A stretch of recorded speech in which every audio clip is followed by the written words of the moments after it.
Hey guys, welcome back हो गया channel पर। अच्छा जी, बात करेंगे हम पहले सबा के व्लॉग पर, देन हम रबीका का थोड़ा सा चैप्टर लेंगे। रबीका खान जो कि एक पाकिस्तानी इन्फ्लुएंसर है, जो कि नाम नेहाद इन्फ्लुएंसर है ना, थोड़ी सी उस पर बात करेंगे। मैं ज़्यादा उनको फॉलो नहीं करती हूँ, मुझे बहुत सारे कमेंट्स आ रहे हैं कि हम आपको बोलते हैं आप फॉलो करें, आप हमारे उनके बारे में रिएक्शन दें। मैं उनको फॉलो ही नहीं करती तो मैं कैसे रिएक्शन दें, बट फिर भी मैंने थोड़ा बहुत उनको देखा है। तो जितना भी है मैं इस वीडियो के एंड में जो है वो रबीका के बारे में बताऊँगी। देन अगर आपको सुनना हो तो आप सुनिएगा, नहीं तो आप स्किप करके और वीडियो एंड करके जा सकते हैं। है बहरहाल वीडियो स्टार्ट होती है। वीडियो के तो बहुत सारे पार्ट हैं सबा के, लेकिन सबसे जो मेन पार्ट हाईलाइट का है कि क्या सनी जो है वो चैनल स्टार्ट कर रहा है अपना, क्योंकि उसको शायद ऑडियंस ना अब उसको बेरोज़गार का ताना ना बहुत ज़्यादा फील हो रहा है। मेरे को लग रहा है भाईजान ने ना होटल ओपन करने के बाद ना उसको अपने आप को बेरोज़गारी का ताना और ये लोगों ने लालची होने के ताने अगर उसको दिए ना तो उसको बहुत ज़्यादा फील हो रहा है। काफ़ी सारे लोग कमेंट भी कर रहे हैं, काफ़ी सारी बातें भी हो रही हैं कि अब घर जमाई जो है वो चैनल ओपन करेगा। देखो, ये कोई बुरी बात नहीं है। अगर वो अपना चैनल ओपन कर रहा है, अपने चैनल पर वो अगर वीडियोस वगैरह हो गई, वो है रेस्टोरेंट की वीडियोस वगैरह हुई, अपलोड करेगा, डेली व्लॉगिंग अपलोड करेगा, ठीक है, क्योंकि इनका ये काम है जो कि ये आगे बढ़ा रहे हैं। लेकिन मसला सारा पता क्या होता है कि इन्होंने पहले ना शौकियाँ बहुत मारी हुई है। जब ये व्लॉगिंग स्टार्ट हुई थी तब उसने बहुत शौकियाँ मारी थी कि मैं तो कभी भी अपना चैनल नहीं बनाऊंगा ना, मैं तो ये नहीं करूँगा ना। तभी आहिस्ता आहिस्ता वो आ रहा है, क्योंकि उसको ये समझ में आ गया है कि मैं सबा के चैनल पर भले ज़रूर फीचर होता हूँ, मैं उसके चैनल पर नज़र आता हूँ, लेकिन ऑडियंस मुझे उसके हस्बैंड तरीके से ही देख रही है। वो ये नहीं समझ रही है कि अगर मैं उसके चैनल पर आ रहा हूँ तो मेरा उसके पैसों पे हक है, या मैं उससे किसी किस्म की फरमाइश कर सकता हूँ, क्योंकि ऑडियंस के मुताबिक और सबके मुताबिक ये चैनल सबा का है और इसकी जितनी पेमेंट है वो सबा की अपनी ही है। तो देखो, ये बात तो है कि ये चैनल सबा का है और सबा की पेमेंट है, और औरत की पेमेंट पे मर्द का हक मुझे नहीं समझ आता, ठीक है ना। हाँ, अल्लाह ताला ने मर्द को हुक्म दिया है कि तुम्हारी हर चीज़ पर औरत का हक है, लेकिन औरत इस चीज़ पर से आज़ाद है। और काफ़ी सारे लोग जो है इस बात पर टोंटबाजी कर रहे हैं कि हाँ, अब इसको बहुत ज़्यादा भारी फील हो रहा है, अब उसको बहुत ज़्यादा बातें फील हो जाती हैं, इसीलिए अपना चैनल ओपन करेगा ही करेगा। अगर करेगा तो इट्स ओके, इस पर मुझे कोई बुराई नज़र नहीं आ रही है कि वो अपना चैनल ओपन कर रहा है, ठीक है, अच्छी बात है। वो अपनी इनकम को अगर बढ़ाएगा, क्योंकि रेस्टोरेंट तो बहुत मुश्किल होता जा रहा है, क्योंकि जितनी ज़्यादा मैं डे बाय डे जैसे दिन गुजरते जा रहे हैं ना, वैसे इनके रेस्टोरेंट के बारे में बहुत ज़्यादा नेगेटिव कमेंट्स मुझे देखने को मिल रहे हैं, जहाँ पर इवन बहुत सारे लोगों ने पिक्चर साथ ही लगाई है कि हमने इस रेस्टोरेंट में खाना खाया था, दैन देखो मेरी अम्मी को फूड पॉइजन हो गया है, ये हो गया, वो हो गया। तो ये एक रेस्टोरेंट के लिए बहुत बड़ी, आप कह लो कि खतरे की निशानी है, खतरे की घंटी बज चुकी है कि अगर इसी तरीके से ये आते रहे रिएक्शंस, इसी तरीके से लोगों के कमेंट्स आते रहे, तो कहीं ना कहीं रेस्टोरेंट की साख्त है ना उस पर बहुत ख़तरनाक असर पड़ेगा।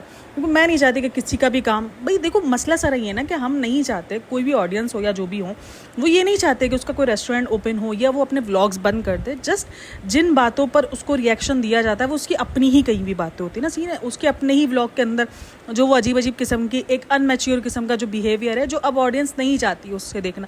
क्योंकि आपको अपनी ऑडियंस की डिमांड पहले सुननी पड़ती है, क्योंकि आप ऑडियंस को एंटरटेन कर रहे हो, ठीक है, तो उसकी डिमांड आपको सुननी पड़ती है। अब वो ऑडियंस आपसे मैच्योर्ड बिहेवियर चाह रही है, और जो कि आपके पास है, ऐसा नहीं है नहीं है।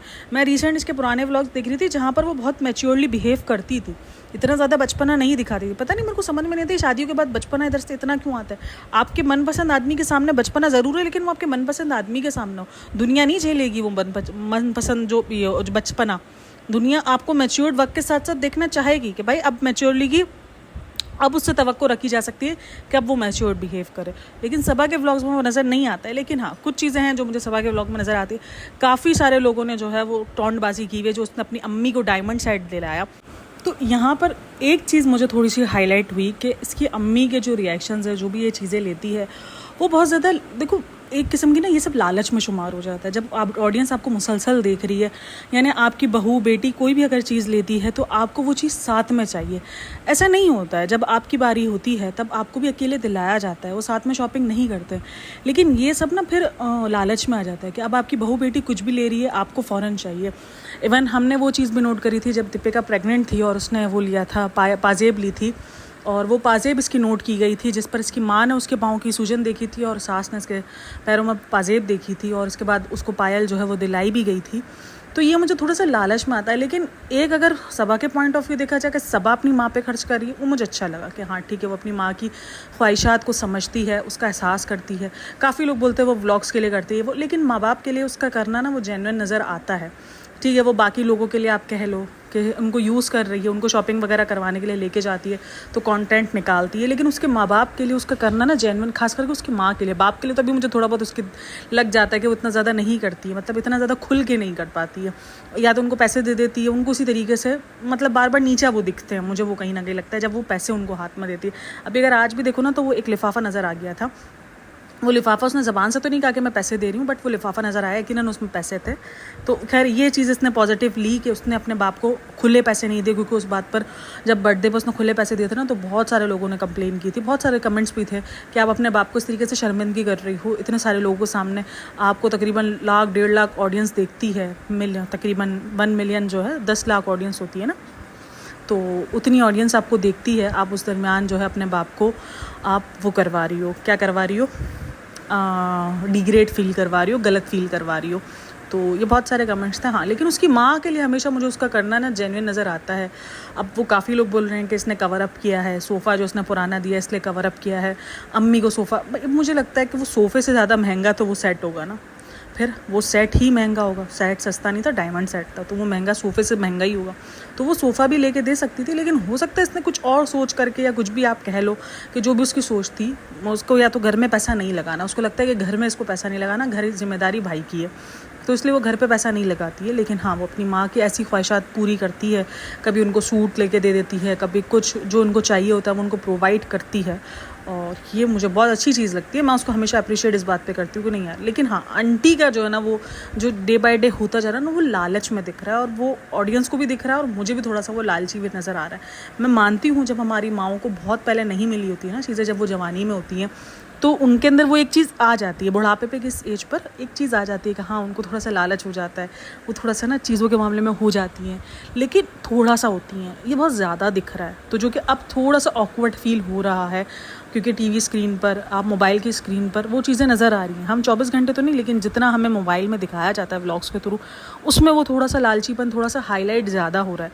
क्योंकि इसने फ़ौरन कहा कि अम्मी के लिए लेकर, जब मैं अपने लिए लेकर आई थी, बोला कि मैं अपने लिए लेकर आई थी, मैंने आप लोगों को नहीं दिखाया, लेकिन अम्मी को वो उस टाइम पे थोड़ा सा चाहिए किए था, तो यानी शायद अम्मी का शायद मूड ख़राब हुआ, या अम्मी ने खुद बोला होगा कि मुझे भी चाहिए, मुझे भी ये पसंद है। और इसने कहा कि अम्मी ने कहा कि ये रोज़मर्रा में देखो कितने आसानी से हम पहन सकते हैं ना, तो ये मुझे थोड़ा सा लगा। बाकी ऑडियंस अलग अलग नज़रिए से देखती, हो सकता है कि आपका नज़रिया अलग हो सकता है, लेकिन सबा की मुझे ये चीज़ बहुत अच्छी लगी कि चलो वो अपनी माँ की हर चीज़ को रखती है पहले पे ना, कि नहीं यार मेरी माँ मेरे लिए इम्पॉर्टेंट है। और वहीं पर काफ़ी सारे लोगों ने सवाल किया कि तुम अपनी सास के लिए भी ले लेती, तो ये मेरा भी क्वेश्चन है। लेकिन हो सकता है कि इसने लिया भी हो, और इसने अभी खामोश रही हो, क्योंकि उसको पता है कि ऑडियंस उसको इस बात पे ट्रोल करेगी। पहले ये सोचा रही है कि पहले ऑडियंस ट्रोल कर ले, पॉडकास्टर्स ट्रोल कर रहे, फिर मैं उनके मुंह पे तमाचा मारूंगी कि देखो मैंने तो लिया था, तुम तो एम आई मुझे ट्रोल कर रहे थे। तो ये हो सकता है, तो मुझे लगता है कि हो सकता है कि इसने लिया। अच्छा, मेरे को एक बात समझ में नहीं आई, आजकल जो है ये दूसरा एक ज्वेलर है, उनको प्रमोट कर रही है कि मैं यहीं से ज्वेलरी बनाती हूँ, मैं यहीं से करती हूँ, मैं वहीं से करती हूँ। और अगर आप देखो तो वो ज्वेलरी, खुद की ज्वेलरी कहाँ से लेने के लिए गई थी? तनिष्क से। अगर आप देखो तो वहाँ पर लिखा हुआ है, मतलब कि ऑडियंस को तुम कुछ और बेच मार रहे हो, ऑडियंस को तुम कहीं और का प्रमोट कर रहे हो, और तुम कहीं और जाके ले रहे हो। तो ये मुझे ना समझ में नहीं आता कि ऑडियंस के साथ ये धोखा क्यों। भाई सीधा सिंपल प्रमोट करना है तो प्रमोट करने का बोलो कि भाई ये प्रमोशन आई हुई है, ये वाले ड्रामे नौटंकीबाजी क्यों करनी कि मैं तो यहीं से ज्वेलरी लेती हूँ ना, मैं तो यहीं से बनाती हूँ ना, इसका तो अच्छा है ना। ये अभी रिसेंट भी जो हार वार लेने के लिए गई थी, आई थिंक उसी शॉप पे गई थी ये, जिसको ये प्रमोट कर रही है। तो ये फिर ये ड्रामे नौटंकीबाजी ऑडियंस के साथ क्यों, ऑडियंस के साथ धोखा क्यों करना है तुमने? भाई सिंपल बोलो कि मैं तो तनिष्क से लेती हूँ, ये मुझे आया हुआ था, यहाँ पे भी ज्वेलरी अच्छी मिलती है, अगर आप लोग यहाँ के कोई ऑडियंस है जो लेना चाहती है तो वो एक शॉप है जो कि अच्छी भी है और ऑथेंटिक भी है, आप यहाँ से ले सकते हो। तरीका होता है, आपको अगर स्पॉन्सरशिप मिलती है, अगर आपकी कोलैबोरेशन होती है, कोलैब्स होते हैं, तो आप इस तरीके से भी कर सकती हो। ज़रूरी नहीं है ऑडियंस को यही बोल के बेच मारो कि मैं तो यहीं से लेती हूँ, तुम तो तनिष्क से जाके ले रही हो बहन, तो फिर ये ऑडियंस को झूठ क्यों बोलना है? तो ये ऑडियंस के साथ ये थोड़ी चीज़ें हैं, मुझे हमेशा इन्फ्लुएंसर्स के साथ ये मसले रहते हैं कि ये झूठ क्यों बोलना है ऑडियंस को। क्या तुम ये जो बैटिंग एप्लीकेशंस प्रमोट करें, पाकिस्तान में भी बैटिंग एप्लीकेशंस प्रमोट की जा रही है, या आप जो ये सिरम्स वगैरह प्रमोट करते हो, जो भी ये सबा भी करती है, चाहे जितने भी इन्फ्लुएंसर ये सिरम्स हो गई, सारी चीज़ें प्रमोट करते हैं, क्या वो डेली रूटीन में ये खुद यूज़ करते हैं? अभी जो ये जो आदिवासी हेयर ऑयल का निकला है पूरा का पूरा चैप्टर, क्या इन्होंने खुद ने यूज़ किया है? नहीं किया ना। अच्छा, और भी एक और चीज़ थी व्लॉग में जो कि मुझे थोड़ी सी अजीब लगी, मतलब कि आपके पास 5 BHK 2 BHK 3 BHK यहाँ पर है, देन 2 BHK आपने डेल्टा में लिया हुआ है, सही है। 5 BHK आपके पास अलमारियों पे अलमारियां हैं, आपके पास सब कुछ है। फिर भी रिज़ा की अलमारी पर उसकी नज़र थी कि रिज़ा की अलमारी में से बोलती है मुझे एक ड्रॉज दे दो, मुझे एक ड्रॉज दे दो, मुझे मेरे कपड़े रखने। अरे बहन इतना क्यों है, मतलब कपड़े रखने का इतना क्रेज़। मुझे सीरियसली नहीं समझ में आता है कि जब आपको एक चीज़ की ज़रूरत नहीं है, आप ठीक है रखो, 6-8 महीने के एक्स्ट्रा ऑर्डनरी कपड़े होते हैं, रखो, सही है, समझ में आता है। लेकिन जो आप पहन नहीं रहे हो सिर्फ अलमारी में साड़ने हैं, इससे अच्छा आप निकाल के किसी को दे दो, यूज़ आ जाएंगे किसी के, सही है। ये आपको करना चाहिए अपनी, अगर आप नॉर्मल ज़िंदगी भी जी रहे हो ना, अगर आप इन्फ्लुएंसर नहीं हो, अगर आपकी ज़िंदगी में आपको लग रहा है आपने 4 सूट बना लिए, तो आप पीछे के 2 सूट निकाल के दो, 4 सूट ना निकालो लेकिन 2 सूट निकाल के किसी के दे दो, किसी मेड को दे दो। को ऐसे ज़रूरतमंद आपको हज़ारों मिल जाएंगे। इसके कमेंट बॉक्स में तो वैसी लड़कियां लिख रही होती हैं कि हमारी शादी है, हमें दे दें, हमें शादी है, हमने आपको इंस्टा पे कांटेक्ट किया हुआ है, हम गरीब हैं, ये है वो है। तो ये क्यों नहीं देती है, मुझे ये समझ में नहीं आता। मतलब इतने कपड़े कि उसको पूरा, इसका अपने 2 घर इसको पूरे पड़ रहे हैं, इसके बाद भी वो रिज़ा की अलमारी से कपड़े मांग रही है, रिज़ा की अलमारी से ड्रॉज मांग रही है, मुझे दे दो। ये बोतलें यहाँ कौन रखता है, ये कहाँ, ये कौन रखता है भाई, उसकी मर्जी। और सबसे बढ़कर तुम्हें उस चीज़ से सीखना चाहिए उसकी अलमारी ऑर्गेनाइज्ड कितनी थी। मतलब उस बच्ची की अलमारी चेक करो, ऑर्गेनाइज्ड कितनी थी। और ये एक बंदी है, ये लड़की है, इसकी अलमारी कभी ऑर्गेनाइज्ड ही नहीं होती। हर वक्त इसके जो ना अलमारी खोलो ना, तो वो कहते थे ना, जब हम बच्चे थे थोड़े, हमने जब नहीं आता था, जब ये सारी चीज़ें करना, छोटे छोटे थे, तो हम क्या करते थे, कपड़े उठाते थे, ऐसे ही अंदर डाल देते थे। वो जब अलमारी खोलते थे ना, तो वो सारे कदम बोस होते थे। और उसके बाद जो अम्मी हमारी छितरोल करती थी ना, सही से हमें इतना मारते थे ना, इतना कूटे ना हम इस बात पर, अम्मा हमारी अलमारी खोले वो नीचे कपड़े, और कोई फिर हम पिटे ना इस बात पर कि ये क्या है। मतलब उस वक्त तो पिटने को बड़ा नॉर्मल लिया जाता था, आज तो जो है वो ये कहा जाता है हाँ अपने बच्चे को मार रहे हैं। हमारी माँ ने तो हमको बड़ा ही ऐसे किया है, चप्पल जूते बेलन और इसको मार मार के बड़ा किया, और हम बड़े मज़े से बड़े भी हुए। हमको तो बिल्कुल अपने माँ बाप से नफरत भी नहीं हुई है। अब आजकल के बच्चे तो अलग लेवल पर, आजकल तो उनको मारो तो वो फ़ौरन एहसास कमतरी में, उसकी अम्मा तो नहीं मारती, आप तो मैं मारती हैं, आप तो हमसे मोहब्बत ही नहीं करती। अरे बाबा मारते इसका मतलब ये नहीं कि मोहब्बत नहीं करते। वाह, ये आजकल ना ये सोशल मीडिया के बच्चे बड़े हो रहे हैं ना, तो इनके अलग ही लेवल है। तो खैर तो ये सीखो कि उस लड़की की अलमारी कितनी ऑर्गेनाइज थी, और वो ऑर्गेनाइज उसने चीज़ें रखी थी। देखो यहाँ पे मुझे एक चीज़ फील हुई कि एक अगर माँ बाप होते हैं वो इतनी सेफ्टी ये सारी चीज़ें रखते हैं, मतलब बर्थ सर्टिफिकेट और ये सब कुछ कितना सेफली। अभी मेरे पास मेरे बच्चों के बर्थ सर्टिफिकेट, बेफॉर्म, मेरा निकाहनामा, सब कुछ मेरे पास सेफ़ है ना। अब यहाँ पर मेरे बच्चे, अगर हमारे घर में ना बच्चे बड़े भी हो जाते हैं ना, तो हम ये चीज़ें अपने पास ही सेफ़ रखते हैं, क्योंकि बच्चे हमारे लिए बच्चे ही रहते हैं। हम बोलते नहीं भाई ये चीज़ें हमें दे दो, चाहे वो उनके एडमिट कार्ड्स हों, चाहे उनकी मार्कशीट्स हों, वो सब कुछ हमारे पास सेफ़ होता है। जब तक मैं शादी वाली नहीं थी ना, मेरी शादी 17 साल की उम्र हुई, तब तक ये सारी चीज़ें मेरी अम्मी के पास मेरी सेफ़ थी। मैं जब शादी करके आई तो जाहिर सी बात है सब डॉक्यूमेंट्स चाहिए होते हैं, क्योंकि आपको हर वक्त चाहिए होते हैं डॉक्यूमेंट्स, तो वो सब मेरे पे आ गए, वो जिम्मेदारी मेरी हो गई। अब मेरे बच्चों को जितने भी बेफॉर्म, जितने भी को सर्टिफिकेट्स होते हैं, वो एक मेरे पास फ़ाइल है, जब चाहिए होता मैं निकालती हूँ और उस फाइल में मैं रख देती हूँ, क्योंकि ये जिम्मेदारी एक बड़े की होती है। अब यहाँ पर कोई बड़ा नहीं है, अब मैं अपनी ज़िंदगी में लगी हुई है, सबा का तो अपना ही चलता है, बाकी वो भी गार्डियन बना के लेकर आए, उनका भी कुछ अता पता नहीं ऊपर वालों का भी। देखो बर्थ सर्टिफिकेट उसने खो दिया, कहने को तो वो बच्ची ही कहलाएगी। देखो काफ़ी लोग कमेंट कर रहे हैं कि इतनी बड़ी को अक्ल नहीं है, ऐसी इतने मेन डॉक्यूमेंट्स इसने इधर उधर रख दी है, लेकिन ये जिम्मेदारी बड़ों की होती है। बच्चे कर जाते हैं गलतियाँ, उनको नहीं पता होता। अब यहाँ पर अगर इसकी अम्मी होती या ये अपनी फैमिली के साथ रह रही होती, तो वहाँ पर ये सारी चीज़ें इसकी अम्मी की जिम्मेदारी होती। अब इसने अपने ऊपर तो ले ली, अब लेकिन वो चीज़ उसने खो दी, उसका बर्थ सर्टिफिकेट खो गया, जो कि एक बहुत मेन इंपॉर्टेंट डॉक्यूमेंट्स होता है जब तक आपके NIC नहीं बनते हैं ना। बर्थ सर्टिफिकेट या बेफॉर्म जो भी चीज़ होती है वो आपकी बहुत ज़्यादा इंपॉर्टेंट होती है। और इवन अगर आपके बन भी जाए NIC वगैरह जो भी है, लेकिन उसके बाद भी ये चीज़ ऐसी होती है जिसको आपको सेफ रखना पड़ता है। भाई कभी भी ये ना हुकूमत के काम होते, गवर्नमेंट काम होते हैं, आपको नहीं पता होता कि वो कब क्या मांग ले। कुछ भी इनको करना होता है ना, हमारे इधर भी पासपोर्ट NIC वगैरह बनाने के लिए जाओ ना, हम सारे डॉक्यूमेंट्स उठा के लेके जाते हैं, क्योंकि हमें नहीं पता कि वो कब क्या मांग लें, किसका ओरिजिनल मांग रहे, लेकर आओ ओरिजिनल, नहीं है तो वापसी जाओ लेकर आओ। तो इनका ये हुकूमती काम है, हम कुछ कर नहीं सकते हैं ना। ये गवर्नमेंट के भाई इनका अपनी चलती है, इनकी अपनी दादागिरी चलती है। तो इसीलिए ये डॉक्यूमेंट्स बहुत इंपॉर्टेंट होते हैं, और उनको दोबारा बनवाना तो सबसे बड़ी अजाब है। वो तो दोबारा बनवाना ही बहुत बड़ा अजाब है भाई। तो बहुत मेन डॉक्यूमेंट्स होते हैं। यहाँ पर काफ़ी सारे लोग रिज़ा को कमेंट कर रहे थे कि बेइंगम बच्ची है, और काफ़ी लोग कह रहे थे कि हम सबा को बोलते रिज़ा से सीखे, ये देखो रिज़ा की खुद केयर करते। और वो क्लिप उसने कहीं ना कहीं लगाया भी इसीलिए था ताकि रिज़ा को गालियाँ पड़े। लेकिन भाई है तो वो बच्ची, ठीक है ना, कहलाएगी वो बच्ची ही। अभी उसमें कोई मैच्योरिटी नहीं है इतनी, जब हम सबा से इतनी मैच्योरिटी नहीं एक्सपेक्ट कर पा रहे हैं कि उसमें इतनी ज़्यादा मैच्योरिटी हो, तो वो तो फिर भी बच्ची ही कहलाने वाली है अभी तक, तो सही है ना।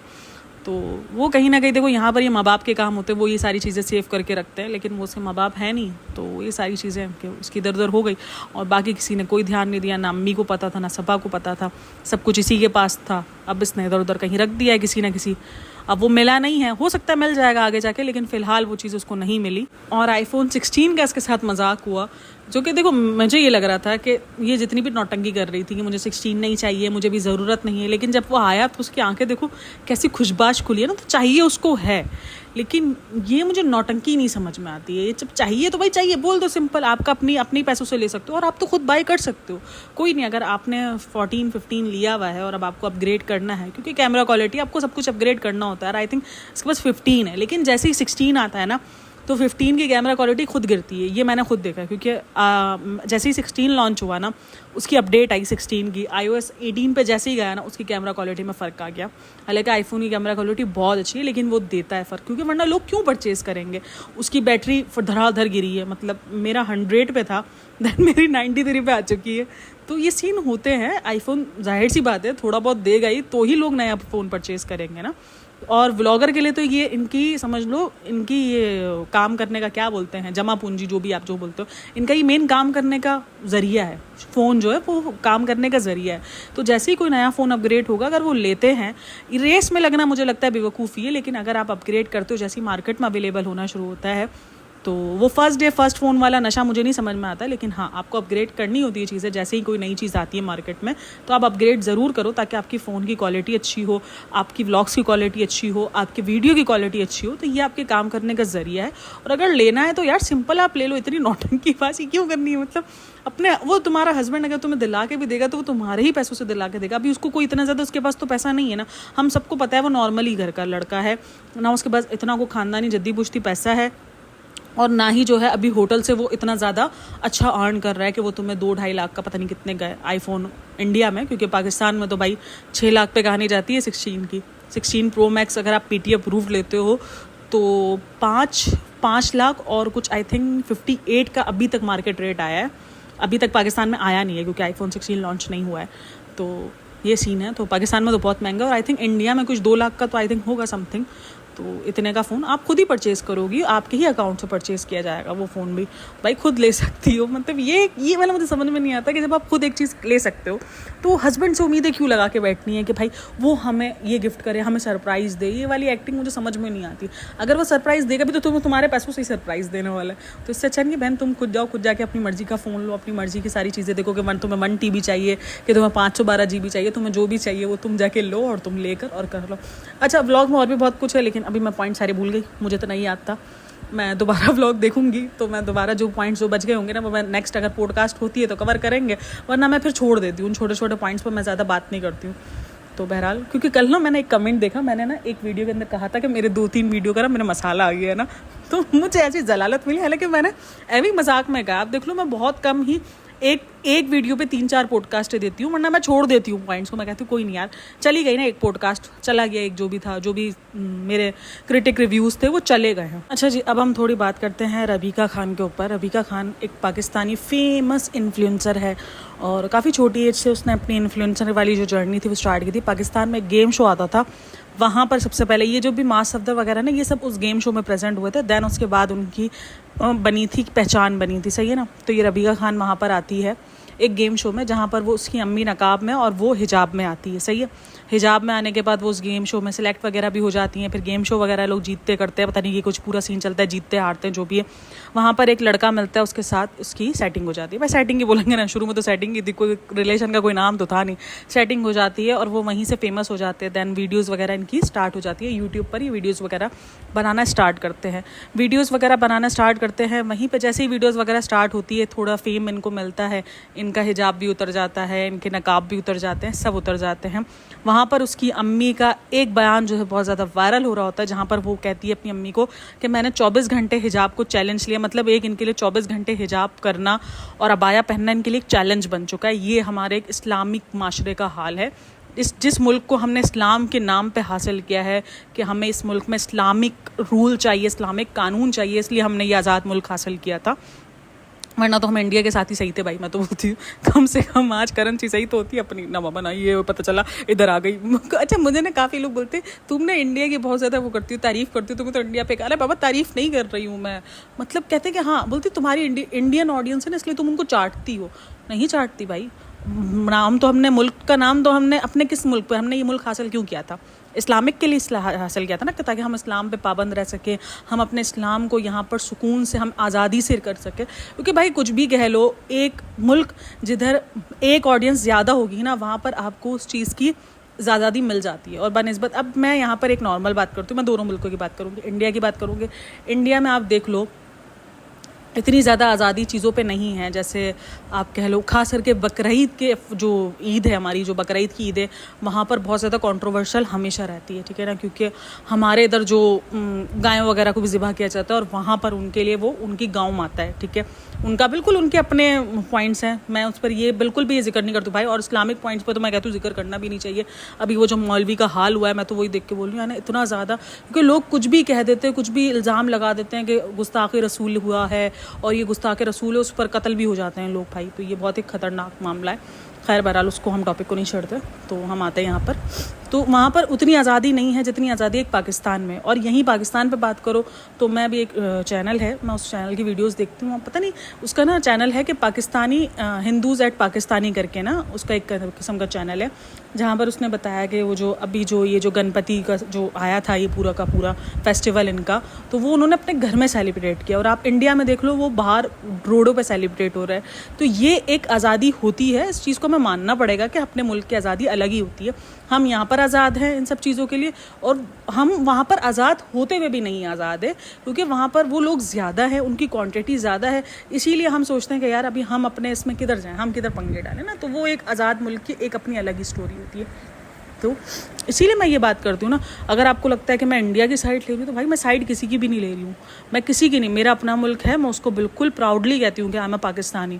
मैंने कभी अपनी पहचान नहीं छुपाई है पाकिस्तान से कि मैं पाकिस्तानी नहीं हूँ, और मुझे अपने मुल्क पर बहुत प्राउड है। हाँ, लेकिन मैं अंधी नहीं हूँ, मैं डिल्यूजन वाली दुनिया में नहीं रहती हूँ। मुझे पता है कि क्या चीज़ सही है, क्या चीज़ पाकिस्तान में। सिर्फ पाकिस्तान में महंगाई है, हर जगह महंगाई है, सिर्फ पाकिस्तान में महंगाई नहीं है। लेकिन हम पाकिस्तान की बात इसलिए करते हैं क्योंकि हम वहाँ रहते हैं, तो इसीलिए हमें पाकिस्तान में महंगाई ज़्यादा लगती है। तो ये हमारा सीन है, ठीक है ना। लेकिन इसका मतलब ये नहीं कि हम अपने मुल्क से चिड़े हुए हैं या हमें अपने मुल्क की आज़ादी नहीं चाहिए। भाई पूरी आज़ादी चाहिए। और आज़ाद मुल्क मतलब क्या होता है, या बाहर मुल्क वालों से पूछ लो आज़ाद मुल्क का मतलब क्या होता है।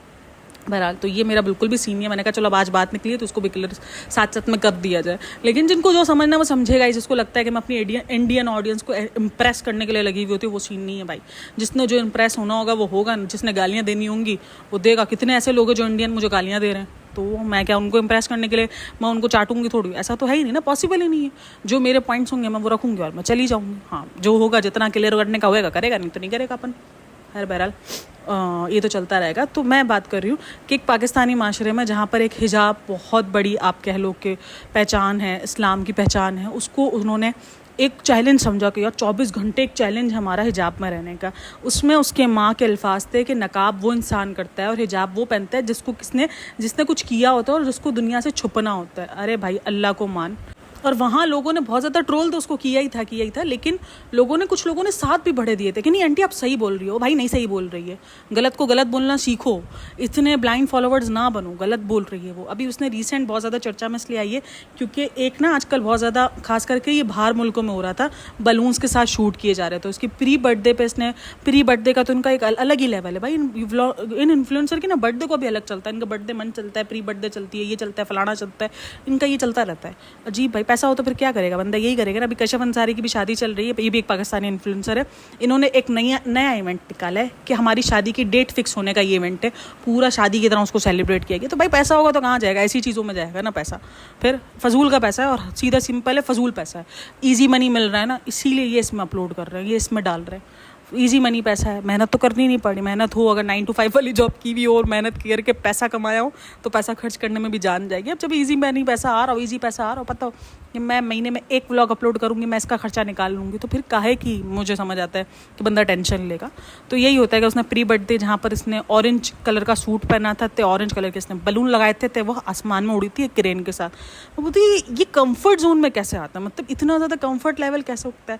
कोई दुपट्टे नहीं है, कुछ नहीं है, बगैर लेवल की पीक पर है, और कैसे कर सकते हो आप ये? मैं तो सोचती हूँ खुद को, ऑडियंस को गोली मारो, नहीं फ़र्क पड़ा है ऑडियंस से, बट लेकिन आपको खुद को नहीं हो रहा था कि मैं ये क्या कर रही हूँ भाई। मतलब वो उड़ रही है आसमान पर पूरा, क्या बोलूँ, मुझे तो देख कर ही कुछ हो रहा है। मैंने वो वीडियो भी पूरी नहीं देखी, मैं सिर्फ पिक्चर्स मेरी नज़र में आई है। आप बाहर मुल्कों को कॉपी करने के चक्कर में अपना जो साख थे वो आप भूल चुके हो। आप एक हिजाब को कह रहे हो कि आपको छुपना हो तो आप हिजाब करते हो। यार आप कितने लाखों लोगों की हिजाब पर लानत नहीं भेज रहे हो? मतलब इस किस्म के बयानात देना, इस किस्म की हरकत करना। तो जब आप हिजाब करके आई थी, नकाब करके आई थी, तो मतलब आप उस टाइम पे किसी से छुप रही थी। यानी अगर गरीब हो तो आप हिजाब करो, और अमीर होने के बाद आपके दुपट्टे हिजाब सब उतरते जाएं। ये हमारा ना फैशन बन चुका है, अजीब ही लेवल है भाई। तो मैं इन लोगों को मैं ज़्यादा फॉलो करती नहीं हूँ, इसलिए मुझे इनके बारे में ज़्यादा इल्म नहीं है, लेकिन जो जो चीज़ें मैंने इनकी देखी हुई है, जो इंतहाई सिर्फ बगैरती है इनके व्लॉग्स में, और कुछ नहीं होता है, सिर्फ बगैरती होती है। कैसे सोए में हैं, कैसे लेटे में हैं, कोई प्राइवेसी है नहीं, कुछ भी इनकी ज़िंदगी में बचा नहीं है। हर वक्त बस पैसा पैसा, इसी के पीछे दिमाग हट चुका है। काफ़ी लोग हम जब रिव्यू कर रहे होते हैं तो हमें कह रहे थे तुम पैसे के पीछे भाग रहे हो। मैंने हमेशा कहा भाई रिव्यूअर्स को इतना पैसा नहीं मिल रहा है जितना ये व्लॉगर्स कमा रहे हैं। कोई इतना पैसा नहीं मिल रहा है, ठीक है मिलता है, ऐसा नहीं कि नहीं मिलता यूट्यूब से, लेकिन जितना आप सोच रहे हो उतना नहीं मिलता है। खैर बहरहाल ये था मेरा थोड़ा सा पॉइंट ऑफ व्यू। अगर आपको ये अच्छे लगे, रबीका का पॉइंट्स अच्छे लगे, तो आप मुझे कमेंट सेक्शन में लाजमी बताना। मैं इस पर आगे भी बात करूँगी, फिर मैं उसको रेगुलर वॉच करूँगी, ठीक है। ओके जी, थैंक यू सो मच, अल्लाह हाफ़िज़, बाय बाय।